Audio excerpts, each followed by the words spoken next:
Ei pessoal, tudo bom? Espero que esteja tudo bem com vocês e com suas famílias nesse momento complexo por conta do afastamento social decorrente da pandemia da Covid-19.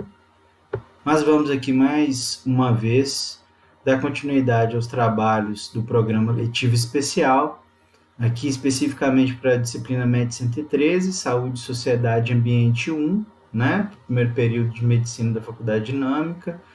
Hoje discutindo um artigo que eu considero particularmente muito interessante, que discute a eugenia no Brasil e a maneira como ela foi discutida em publicações médicas, em uma publicação médica específica, que foi uma revista chamada Brasil Médico, a mais antiga publicação de formação médica no Brasil. O título do artigo é Ciência, Estética e Raça, observando imagens e textos no periódico Brasil Médico entre 1928 e 1945, de autoria de Eliana Gesteira, e do Alexandre Brasil Fonseca.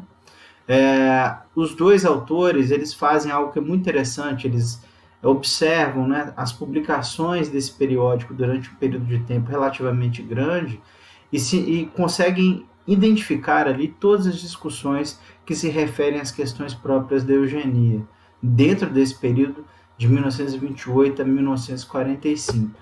O que é interessante dizer também a respeito desse periódico, né, Brasil Médico, é que ele durou bastante tempo, né? Ele é o mais antigo, talvez, né, publicado com regularidade, que recebia artigos da comunidade médica, mas também de pessoas de outras áreas do conhecimento, que recebia, por exemplo, publicação de anúncios para sustentar a periodicidade da própria publicação.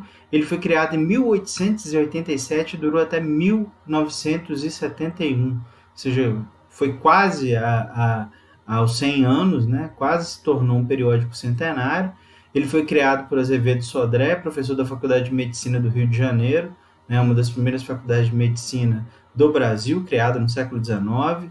Foi uma das mais importantes publicações da área no país e, além disso, foi um importante veículo de divulgação e estudos, políticas e práticas eugenistas no Brasil. Ele foi palco ou cenário para discussões que, depois da Segunda Guerra Mundial, se tornam proibidas. Esse artigo é importantíssimo para revelar como a eugenia não era um papo de nazista, digamos assim. Não era um tipo de assunto que era discutido apenas em determinados ciclos, mas era algo que ocorria em várias partes do mundo, dentro dos ciclos acadêmicos, inclusive, dentro dos processos de formação profissional, no caso aqui especificamente da medicina. A eugenia não era tema proibido, ele se torna tema proibido, especialmente após 1945, ou mais ainda após 1948. Os autores do artigo chamam atenção, por exemplo, para o fato, né, dos editores do Brasil Médico possuírem como proposta documentar e comentar os registros clínicos, né, elaborados por médicos e apresentar experiências e pesquisas dos médicos nacionais, dos médicos brasileiros, em textos que abrangiam temas muito variados, como instruções sobre costumes alimentares, por exemplo, diagnósticos para tratamento de perversões sexuais e outras degenerências. Na discussão anterior que nós tivemos a respeito do capítulo lá, uma história de diferenças e desigualdades da Lynn Schwartz, por exemplo, em que ela discute o nascimento das teorias raciais no século XIX, uma das questões-chave para entender aquela discussão ali é a criação do conceito de degeneração, bem como a criação da própria eugenia em 1887, né, pelo Francis Galton lá na Inglaterra. Então, aqui em pleno século XX já, no caso, né, o período observado pelos dois autores, 1928 e 1945, é possível notar como essas discussões não se prenderam apenas no século XIX, não foram limitadas apenas a uma discussão entre as pessoas que aderiram ao nazifascismo na Europa, mas estavam presentes aqui nos meios acadêmicos brasileiros, né? E na própria prática clínica aqui no Brasil.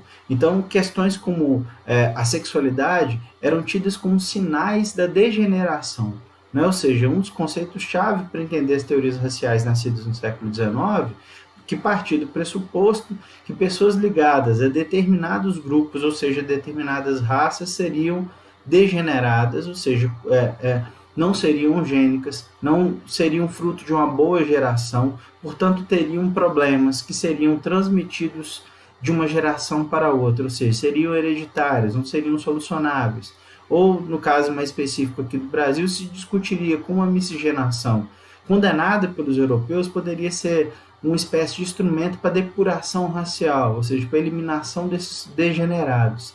A revista se propõe a ser um espaço de discussão desse tipo de teoria, já no século XX. Né? Ou seja, uma questão importante, essa discussão não se prende ao século XIX, ela atravessa o século XX, ela não se prende a uma realidade política ideológica que muitas vezes é identificada como uma única que se propõe a discutir isso, que seria a realidade política ideológica do nazismo, mas está aí disseminada em diferentes ciclos acadêmicos, científicos, políticos, sociais ou mesmo culturais mundo afora.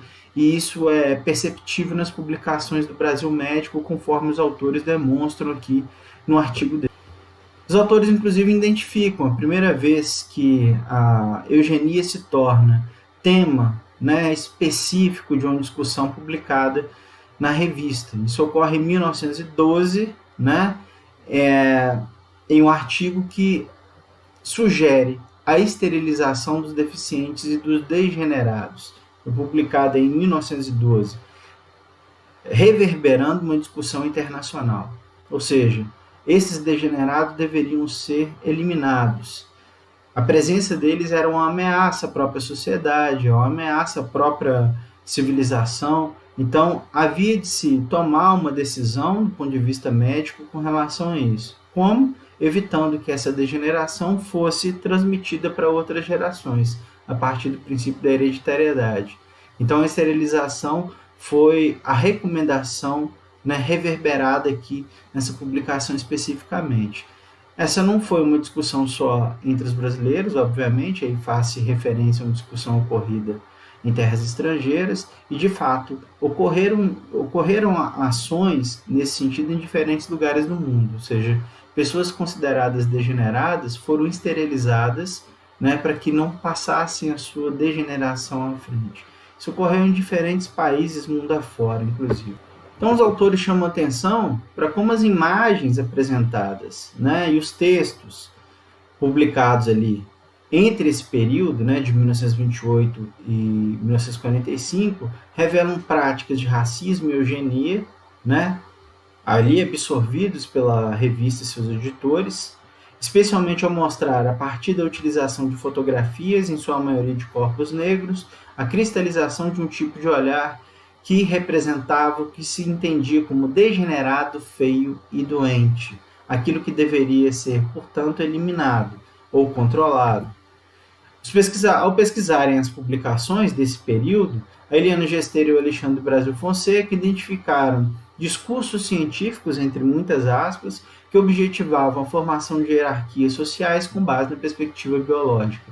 Discutimos isso com o texto da Lilian Schwartz, né? Ou seja, se justificariam hierarquias sociais rigidamente construídas e impostas a partir das supostas diferenças raciais entre as pessoas, daquele mais eugênico ao menos eugênico, que seria mais próximo, vamos dizer assim, de um estado animalesco, né? Ou seja, de uma distância para a perfeição humana, etc. Esse tipo de argumento foi muito utilizado para que se concentrasse em determinadas políticas, muitas vezes de eliminação de grupos humanos.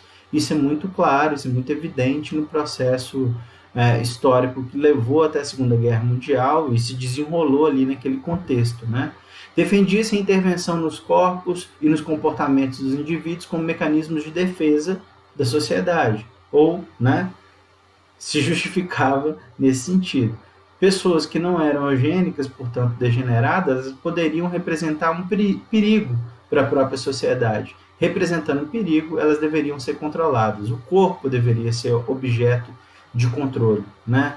O corpo deveria ser objeto de uma ação de biopoder, como diria Michel Foucault, né? Esse corpo ele precisa ser controlado, ele precisa ser adestrado, ele precisa ser encarcerado. Então, aqui no Brasil, nós temos uma série de exemplos nesse sentido, discutiremos mais à frente, aqui na disciplina MED 113, como o Hospital Colônia de Barbacena, por exemplo, é um cenário, né, que evidencia como esse tipo de política de biopoder foi gestado, foi colocado em prática aqui no Brasil. Todas as pessoas que eram consideradas fora da norma padrão, digamos assim, poderiam ser enviadas para aquele lugar, consideradas loucas, inadequadas, por suas ideias, por seu comportamento, sua cosmovisão, seu entendimento a respeito da realidade.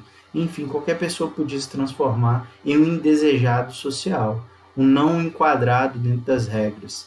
Alguns colaboradores do periódico mantiveram vínculo com programas desenvolvidos pelo Estado brasileiro, especialmente durante o governo Vargas, os governos Vargas, por meio da atuação em cargos administrativos e de contribuições para a elaboração de políticas de saúde e educação sanitária. E nesse caso, essas políticas estão muito amarradas com alguns conceitos que são discutidos fora do Brasil também. Né? Não só com esse conceito, essa discussão internacional que existe a respeito da eugenia, mas com políticas específicas desenvolvidas em alguns países como a Alemanha já no Terceiro Reich, ou seja, a Alemanha já sob a bandeira do nazismo. Um exemplo nesse sentido foi a divulgação no Brasil Médico de propostas para a Assembleia Nacional Constituinte de 1934, né, que leva à Constituição de 1934, pelos membros da Comissão Brasileira de Eugenia.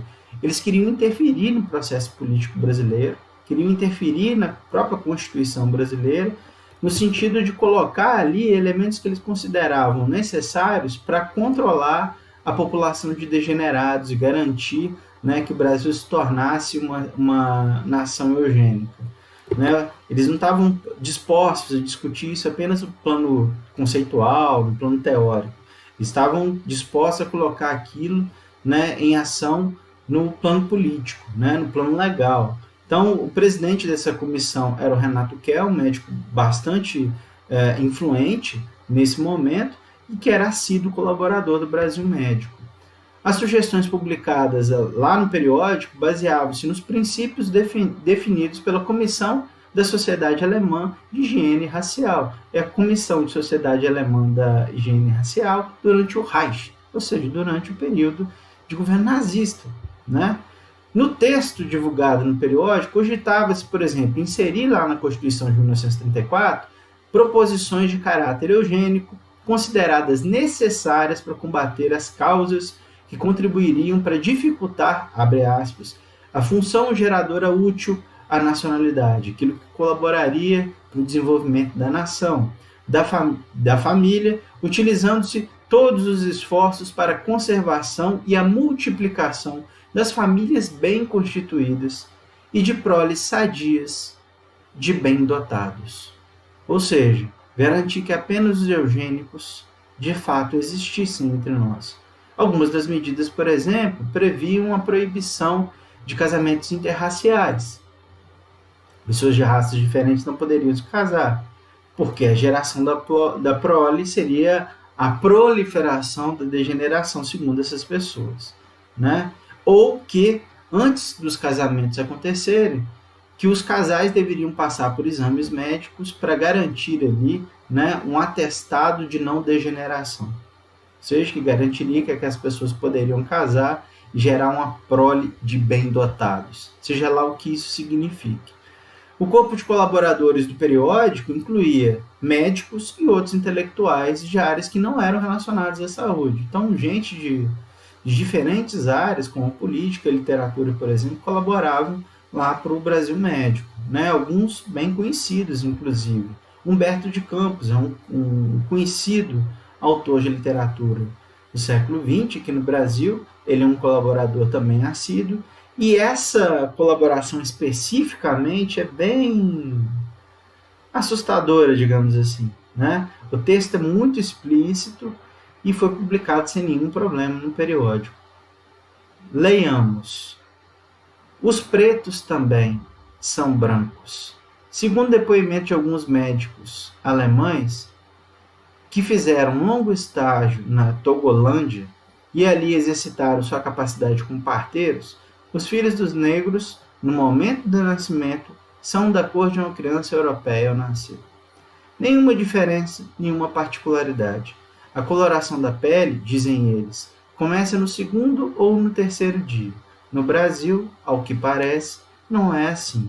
O único preto que no Brasil nasce branco é o urubu. Notem o racismo explícito dessa publicação, de um intelectual de alta consideração no Brasil, né? Isso foi publicado em 1933, lá no Brasil Médico, sem nenhum problema.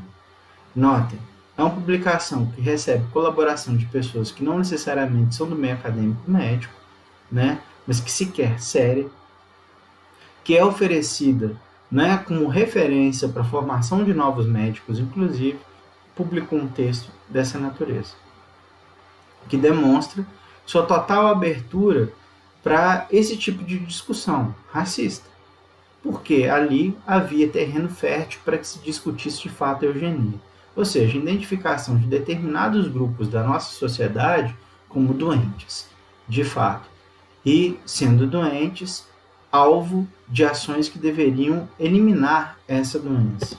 Outro colaborador importante, o Sr. Monteiro Lobato, que todo mundo deve conhecer pelo Sítio do Pica-Pau Amarelo, né? Obra clássica. Monteiro Lobato, pouca gente sabe, no entanto, não era só autor de obras direcionadas ao público infantil, mas era também um aplicado estudioso da eugenia. Ele vai para os Estados Unidos, inclusive, fazer isso, estudar eugenia.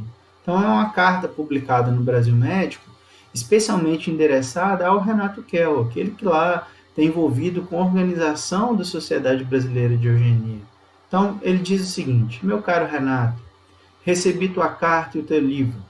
Muito obrigado por ainda te lembrares do velho Lobato, desertor das fileiras beletristas, onde continuas firme como rochedo, para o bem do país. Teus livros se caracterizam por um admirável senso de oportunidade e, se fossem lidos na medida necessária, grandes benefícios trariam ao feio e doentio povo dessa nossa boa terra. Repetindo, ao feio e doentio povo dessa nossa boa terra. Não pode haver país onde a eugenia esteja mais proclamada, estudada, praticada, livrada do que este. Ele está escrevendo dos Estados Unidos. Tenho recebido, sim, o boletim de eugenia e admirado o teu heroísmo e fidelidade a uma grande ideia. Estados Unidos, agosto de 1929. Né? Monteiro Lobato, aquele mesmo criador de Narizinho, Pedrinho, Emília, Visconde Sabugosa e Companhia Limitada. Né? Ele se dedicou a esse tipo de discussão e o trecho específico aqui, que fala dos benefícios da eugenia, para tratar esse mal que seria a feiura e doença do povo brasileiro, ou a eliminação dessa doença, dessa feiura, colocar o país naquilo que eles consideravam seus trilhos corretos do desenvolvimento civilizatório. Enfim, os feios e doentios referidos por ele, Monteiro Lobato, estavam presentes nas publicações, especialmente nas fotografias que ilustram artigos mostrando indivíduos que majoritariamente apresentavam ser pobres, mulatos, negros, pretos no caso, o que acabava relacionando a ideia de degenerência ou degeneração às pessoas que eram diferentes dos padrões estético e biológico considerados desejáveis para os eugenistas. Né? Ressalta-se ainda que, no Brasil, alguns médicos foram buscar formação profissional lá na Alemanha, já no Terceiro Reich, na Alemanha nazista. Entre eles, Inácio Cunha Lopes, que era membro da Liga de Higiene Mental, é um outro nome para falar eugenia, que foi orientado pelo professor Ernest Röding, diretor do Departamento Genealógico Demográfico do Instituto Alemão de Pesquisa Psiquiátrica de Munique e consultor oficial de questões de higiene racial para o Ministério do Interior do Reich. Ou seja, havia até o Brasil obviamente entrar na Segunda Guerra contra a Alemanha, um alinhamento muito grande de determinadas questões políticas e ideológicas, né, entre pessoas que atuavam no Estado aqui e lá. Né, isso possibilitou esse tipo de intercâmbio, por exemplo, de médicos brasileiros engajados, muitas vezes, nos serviços públicos de saúde aqui no Brasil, de irem para a Alemanha, absorver os conhecimentos tidos como mais atualizados a respeito dos cuidados eugênicos. Né? Os planos de educação sanitária, o de serviço sanitário brasileiro, nesse momento, disfarçam também essa discussão. O termo disfarça a eugenia. Então, se vocês tiverem a oportunidade um dia de ir a Barbacena, de irem ao espaço, até o espaço onde funcionava efetivamente o antigo Hospital Colônia, vocês vão reparar que em um espaço assim, próximo ao pavilhão Antônio Carlos, que aparece em algumas publicações, em produções audiovisuais, por exemplo, mais à frente eu vou comentar, inclusive, tem placas fazendo referência direta a esse serviço de educação sanitária, né? E aqui um exemplo, esse aqui é um cartaz, na verdade, de um documentário que eu recomendo demais. Talvez a primeira recomendação aqui em termos da produção audiovisual que elucide essas questões, que é um documentário chamado Arquitetura da Destruição, dirigido por um sujeito chamado Peter Cohen. É fantástico. O ritmo é mais lento, assim, mais tenso, mas eu recomendo demais. Agora, em termos de tempos de quarentena, se vocês tiverem essa curiosidade, eu recomendo muito. Esse cartaz, na verdade, que anuncia o filme, ele traz aqui uma imagem, que é uma imagem de propaganda lá do Terceiro Reich, né? Justamente desse serviço mencionado no slide anterior. Então, é uma propaganda fazendo referência à necessidade da sanitização do corpo, do controle do corpo, porque o corpo das pessoas não era das pessoas, o corpo era do povo. O corpo ele faz parte de uma necessidade da nação. Tanto que a política chama, né, a saúde das pessoas como parte de um projeto chamado Corpo do Povo. Né? O corpo das pessoas faz parte de um projeto nacional, faz parte da ideologia vigente, que as pessoas demonstrassem ter a saúde, né, perfeita, que marcaria, né, seria a característica básica dos arianos. Né? Então a imagem aqui, um detalhe mais evidente, mostra melhor aqui. Nós temos duas pessoas aqui representadas, um homem, um trabalhador, né, com seu corpo à mostra, mostrando que, né, ele tem saúde, que ele é musculoso, que ele foi feito para o trabalho, o corpo dele foi adestrado para o trabalho, foi preparado para o trabalho, ele está com a pá, usa botas, etc. Um corpo feminino, né, atlético, mostrando mais uma vez a questão da saúde. Ela segura um arco na mão, esse já foi um esporte olímpico, e ela mostra que o corpo dela também foi adestrado, né, foi tratado para ser saudável para a nação. Né? Do lado, há dois outros elementos, né, que garantem a saúde desses dois corpos. Aqui, na verdade, muitas pessoas vão dizer, aqui está um médico, ele tem um antigo estetoscópio na mão, né, e aqui está um soldado. Na verdade, os dois são médicos. Né? Não é um soldado e um médico, os dois são médicos e, ao mesmo tempo, os dois são soldados. Os dois são soldados da eugenia. Os dois são soldados dessa política de Estado eugênica. Né? Aqui, o soldado está de jaleco, aqui ele está de uniforme, mais especificamente o uniforme da SS. No Arquitetura da Destruição, se vocês tiverem a oportunidade de assistir, o Peter Cohen comenta como a classe profissional mais bem representada dentro do Terceiro Reich era a medicina. Especificamente uma tropa, né, do Terceiro Reich, do Estado nazista, era mais representativa quanto à presença dos médicos, que era a SS, né, a do uniforme preto. Então esse cara aqui, ele é um médico. Inclusive, a arma que ele carrega aqui não é uma pistola, é uma seringa antiga, essa que parece de fato uma pistola. Então seria, né, vamos dizer assim, uma representação de como a saúde era uma questão de Estado central, o controle do corpo, portanto, né, na verdade, era uma questão central para esse Estado. E como médico ele tinha um papel extremamente importante nesse sentido. A SS, por exemplo, organizou uma série de questões no mundo da saúde, como exames de raio-x feitos no interior da Alemanha, isso é comentado na arquitetura da destruição também, inclusive para não apenas adestrar e controlar esses corpos, mesmo que eles já sendo tidos como eugênicos, mas para identificar os não eugênicos, ou seja, os degenerados. E sai justamente desse nicho do Reich a formulação da política de extermínio em massa dos degenerados. Começa com os deficientes mentais, com os deficientes físicos alemães, depois parte para outros degenerados, né? Gays, ciganos, judeus. Voltando aqui para as questões do periódico do Brasil Médico, as ilustrações presentes no artigo do João Ramos e Silva, publicado em setembro de 1928, intitulado aí A Questão do Lúpus Eritematoso entre os Negros, Contribuição para a Dermatologia Étnica, oferece oportunidade de se olhar o corpo do homem nacional, assim, identificado, vigente ali no período Vargas. Há uma ideia de corpo nacional dentro de uma aproximação muito grande com essa ideia que havia na Alemanha, de corpo do povo. Corpo nacional, corpo do povo, corpo do trabalhador. Como o corpo do trabalhador ele tem que ser, de fato, formulado.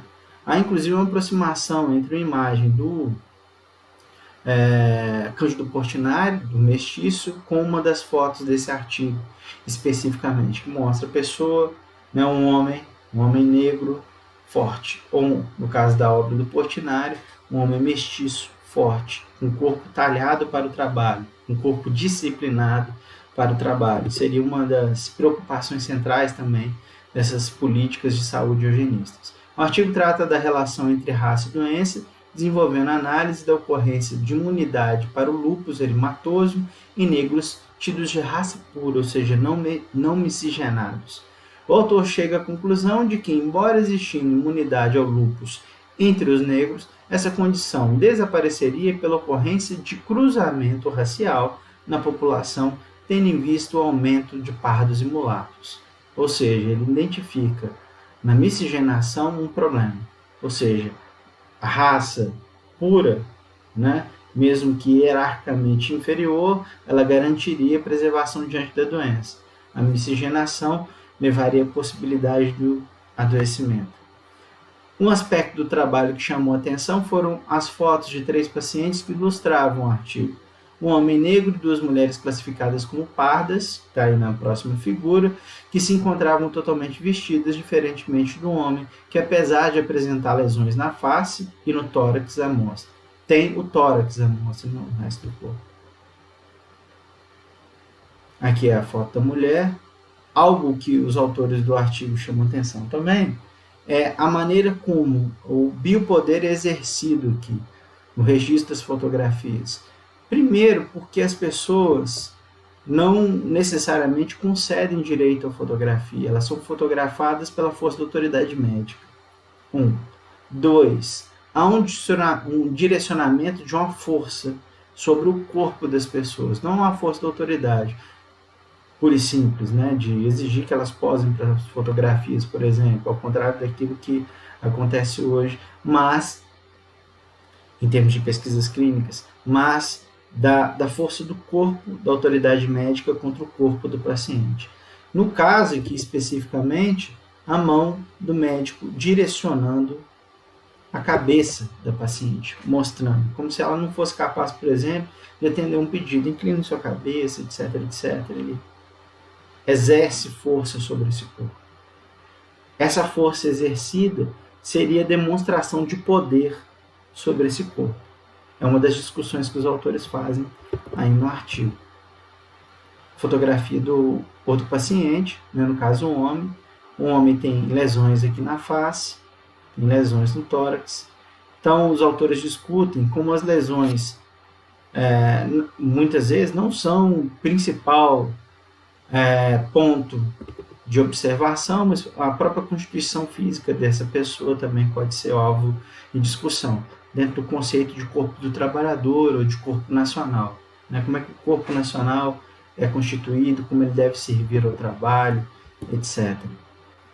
Há destaque para o artigo de outro conhecido literato, ali da primeira metade do século XX, que é o Pedro Nava, que é um médico. Pedro Nava, muito conhecido pela literatura, mas ele também é médico. Um artigo publicado em julho de 1931 sobre um caso de ancodraplasia.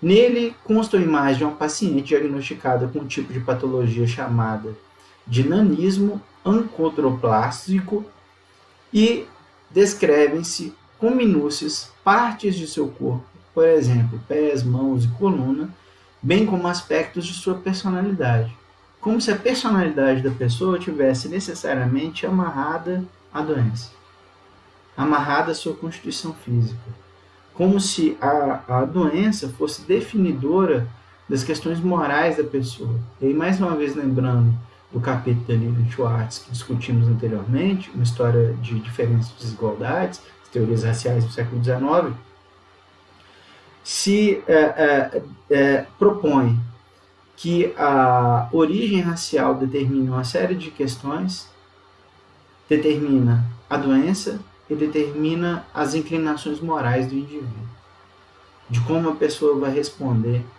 à realidade, de como ela vai se comportar, de quais são as capacidades ou limites intelectuais que ela tenha, por exemplo. Então, se registra o corpo dessa pessoa de diferentes maneiras, né? As fotos estão aí, ela é registrada nua. Mais uma vez, os autores chamam atenção para o exercício da força do corpo, da autoridade médica, contra o corpo tido como degenerado. A mão que apoia, que endireita a todo momento o corpo da pessoa retratada, fotografada, né? E outras questões trazidas pelo texto que aí talvez explicitem melhor ou mais nitidamente como a discussão ali não era em si a doença, mas questões relativas à eugenia. O texto também contém referência a características atribuídas às pessoas com nanismo, que, sob o ponto de vista do autor, Pedro Nava, deveriam apresentar disposição e alegria. Todas as pessoas com nanismo têm que apresentar disposição e alegria. Tem que ser o quê? Engraçados. Pense, muitas pessoas ainda associam anões, pessoas com nanismo, ao entretenimento, ao circo. O autor propõe isso no texto. Voltamos mais uma vez. Um periódico acadêmico. Um periódico determinado a colaborar com a formação médica durante um período de tempo muito grande, quase 100 anos. Né? Aí ele indica, né, que essas características de personalidade deveriam ser comuns a todos os anões, um caráter festivo. Aí o texto propriamente dito, abre aspas, a inteligência de nossa doente é embotada e estreita, ele a chamou de burra. É uma criatura tímida, desconfiada, de intimidade difícil, a custo sendo possível pô-la em confiança durante nossos interrogatórios. De compreensão lenta, responde mal e imprecisamente ao que lhe é perguntado. Nela não se distinguia menor traço de vivacidade, da loquacidade às vezes interessante e imprevista que certos autores atribuem aos acondroplásticos. Ou seja, ele questiona porque ela estava indo contra o tipo ideal de anão. Ela não demonstrava a mesma vivacidade, alegria, a mesma o caráter engraçado que supostamente todas as pessoas com nanismo deveriam ter. Né? Isso nos remete a uma questão muito viva, tanto no século XIX quanto nessa primeira metade do século XX, que é de fato, muitas vezes a animalização ou desumanização das pessoas por conta de questões como deficiência, né? Deficiência física, deficiência intelectual, ou muitas vezes pela diversidade racial. Né? Os zoológicos humanos vigentes na Europa, especialmente no final do século XIX, mostram isso de maneira bastante violenta, né? Com pessoas de diferentes contextos étnico-raciais foram colocadas em exposição como se fossem verdadeiros animais, em praças de entretenimento espalhadas por toda a Europa. No caso dos Estados Unidos, se popularizam os chamados freak shows, né, os shows de horrores. As pessoas são ali colocadas como uma espécie, né, mais uma vez, de animal, né, são completamente desumanizadas para o entretenimento, né? Então, isso foi uma realidade lamentavelmente comum nessa primeira metade do século XX. E aí algumas imagens que representariam isso, muitas vezes pessoas que têm alguma doença, alguma deficiência, e eram colocadas ali como objeto mesmo, eram objetificadas como entretenimento apenas. De pessoas que poderiam ter aquilo que hoje a gente identifica como microcefalia, colocadas ali como, né, objeto do divertimento alheio. Esse aspecto relativo ao mundo do espetáculo, envolvendo pessoas com nanismo, somado ao relato do médico sobre a forma física e sobre o caráter da paciente, traz à lembrança uma outra história. A gente comentou a respeito dessa história quando falamos do capítulo da Lily Schwartz, mais uma vez fazendo referência a ele, que é a história da Sarah Bartman, Saartjie Baartman, que foi também conhecida como a Vênus Ontem-Ontem, né? Levada da África do Sul para a Europa no século XIX, sua longa jornada incluiu ser examinada e observada por, como vamos colocar aspas, cientistas, retratada por artistas e exibida como animal exótico em espetáculos Europa fora, especificamente na Inglaterra e na França, no contexto de grandes exposições coloniais sobre tribos africanas. Lembrando que ela era considerada uma espécie de elo perdido entre os seres humanos e os primatas. Aí uma representação da Saartjie Baartman, feita pelo Saint-Hilaire, que é um sujeito que inclusive vem para o Brasil no século XIX, um conhecido viajante, artista.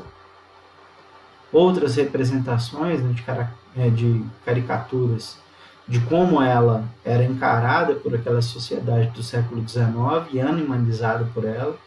Aqui, inclusive, a caricatura representa os chamados homens de ciência. O cara está aqui com o compasso, medindo as nádegas da Saartjie Baartman. Mais uma caricatura, no caso, ela sendo exposta à boa sociedade inglesa, como se de fato fosse um objeto ou como se fosse um animal. E aqui mais uma dica audiovisual, que é um filme Venus no Ar, a Vênus Negra, que conta a história da Saartjie Baartman. É um filme bastante interessante, mas ao mesmo tempo bastante pesado, eu acho. O diretor do filme foi, digamos assim, muito incisivo em transmitir através da narrativa toda a tensão e toda a violência que foi imposta contra a Saartjie Baartman.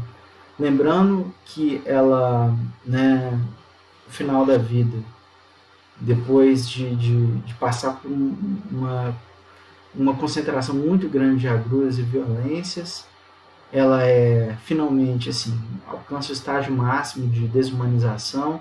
O corpo dela é dissecado para comprovar que supostamente era esse elo perdido entre seres humanos e primatas. Os ossos são medidos, etc. É feito um molde em tamanho real dela. Os restos mortais dela foram embalsamados e ficaram no Museu do Homem de Paris até os anos 90. O Estado francês pede desculpas oficialmente pelo tratamento que foi dispensado a Saartjie Baartman. Os restos mortais dela são finalmente repatriados para a África do Sul e ela recebe um funeral apropriado, inclusive com honras de Estado. É uma história lamentável e que é fruto dessas teorias raciais do século XIX, especificamente, só para voltar nisso. A presença da nudez parcial total foi constatada em 1/3 das fotografias publicadas lá no Brasil Médico, um período pesquisado pelos autores que foi de 1928 a 1945.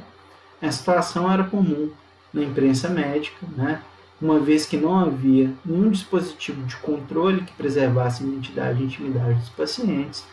É bom lembrar que as questões relativas à ética, como nós entendemos hoje, para as práticas clínicas ainda não estava colocado, né? Ou seja, especificamente as discussões da bioética, de segurança total, de direito para o participante das pesquisas. As pessoas eram consideradas ainda cobaias, elas não eram inquiridas se estavam compreendendo aquilo ali, se queriam ou não participar dos estudos, etc. Hoje nós temos uma mudança muito importante com relação a isso, né? As práticas de bioética, elas tentam assegurar a segurança das pessoas, que elas não sejam objetificadas ou desumanizadas ou animalizadas, como acontecia aqui nesse contexto. Em nome da autoridade médica e da demonstração de uma suposta competência clínica, portanto, era comum que os corpos do espírito servissem como ilustração dos artigos, sem haver nenhum cuidado ou constrangimento com o doente. Mas à frente a gente vai ver, depende do doente, não todo doente. Né? Enfim. Outro ponto a destacar é o fato de que a publicação das fotografias nas revistas médicas servia também como forma de mostrar aspectos considerados indesejáveis e visíveis nos corpos doentes, ou tidos como doentes, que desse modo ficariam registrados para sempre. Ou seja, era a demonstração da própria degeneração. Temos aqui alguns exemplos da exposição ou processos de vulneração desses corpos. A maneira como as pessoas eram retratadas, muitas vezes, tendo como chave de possibilidade para que isso ocorresse a sua origem étnico-racial, sua origem de classe social. Embora não houvesse regras para a preservação da identidade e da intimidade desses pacientes, os autores encontraram algumas situações em que se utilizou tarja ou sombreamento para preservar a identidade do fotografado, por isso que eu disse, dependia do paciente, demonstrando haver diferenças na visibilidade de certos corpos. Alguns cuidados eram tomados se o corpo, estivesse mais próximo daquilo que se considerava eugênico. Um caso que confirma esse tratamento é exemplificado por uma foto que ilustra um artigo sobre pelagra, no qual duas pacientes são retratadas, uma negra e outra branca. Enquanto esta última tem preservado sua identidade, a branca tem preservado sua identidade, por meio do uso de sombra que lhe esconde a face, o rosto da mulher negra não recebe o mesmo tratamento, ficando totalmente exposto ao que a gente vê aí agora. Né? O corpo de uma, especificamente a face, está ali completamente evidente, e a face da outra não. Por que algumas pessoas deveriam ter sua identidade preservada e outras não? As fotografias médicas mostravam os aspectos tidos por indesejáveis das enfermidades, expondo a privacidade desses pacientes, portanto. O limite à exploração dos corpos para finalidades científicas só ocorreria com algumas raras exceções, como essa que a gente viu, vamos ver outra, quando o fotografado pertencesse a uma classe mais privilegiada ou uma raça tida por eugênica. Aqui temos outra. São pessoas retratadas de maneira absolutamente diferente. A tarja para tentar esconder a identidade do homem, que está vestido de terno e gravata, gravatinha e borboleta, e essa mulher está aí retratada com seminudez. Aí aqui algumas indicações de como vocês podem aprofundar a compreensão a respeito dessas questões, as discussões sobre a eugenia aqui no Brasil, para além dessas apresentadas pelo artigo. O livro da Daniela Arbex, que é uma jornalista, é bem interessante para pensar algumas questões. O Holocausto Brasileiro, que é bastante conhecido. Inclusive, já foi transformado em documentário. Ainda nesse mês, também de 73, a gente vai discutir, conversar especificamente sobre essa experiência de Barbacena dentro desse quadro de eugenia. Mas é já uma dica importante, se vocês já tiverem a possibilidade de procurar o livro ou de assistir o documentário, seria uma ótima. Um outro exemplo legal é o Menino 23, um documentário fantástico a respeito de uma experiência eugênica no interior do Brasil, interior do estado de São Paulo, né, com meninos negros retirados de um orfanato no Rio de Janeiro por uma família de nazistas, de empresários nazistas aqui no Brasil. É interessantíssimo para a gente verificar como essas discussões da eugenia tinham um alcance político muito grande e negligenciado por todos nós, e como essa ideologia especificamente, eu não estou me referindo apenas à eugenia, mas o próprio nazismo também tinha adesão aqui no Brasil. Né? Então, esse documentário, 1023 Infâncias Perdidas no Brasil, também é extremamente interessante para entender como a eugenia foi um tema discutido de maneira desavergonhada em determinados ciclos aqui no Brasil no século XX. E como essa discussão levou a ações práticas que interferiram de maneira decisiva e violenta na vida de muitas pessoas, como o Sr. Aloysio, que é esse senhor que está retratado aí na peça de propaganda do filme. Então, se puderem procurar, procurem, deem uma olhada. Eu também posso fornecer os links ou o próprio documentário para vocês assistirem. Enfim, pessoal, mais uma vez eu espero que a videoaula tenha sido, né, de valia para que vocês possam compreender melhor aquilo que a referência bibliográfica traz, né? Que vocês também indiquem se de fato está acontecendo isso, está sendo de ajuda, de auxílio ou não. A gente precisa ter esse diálogo. Eu espero o feedback de vocês. No mais, desejo que vocês continuem bem aí com suas famílias, que a gente se reencontre o mais breve possível.